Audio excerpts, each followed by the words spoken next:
Great Big Sea put Alan Doyle on the map. Now out with his sophomore solo album, we catch up with him on set of his new video. The real star of the video is a guy named Cole Sweet.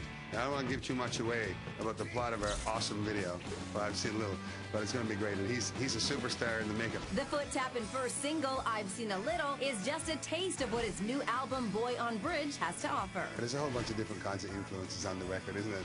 They're great fun. I mean, the whole point was to go do a bunch of stuff that I've never really done before, you know, and just like make whatever music came out. Really fun songs that, you know, and let them live whatever world they want to live in. We recorded in the most likely places, including right here in Toronto at the beautiful Blue Rodeo Woodshed Studio, and recorded in the tracking room, the famous tracking room in Nashville, you know, where all the big, you know, Shania records were made. Myself and Russell did a bunch of stuff in a hotel room in Vancouver with Colin James, and it was just great.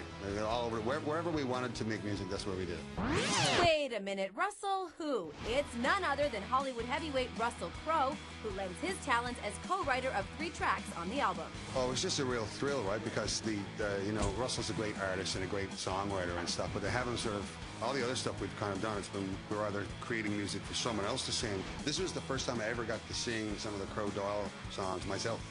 You know, so that was, I kind of always wanted to sing them, but I was really glad to get a chance to do it.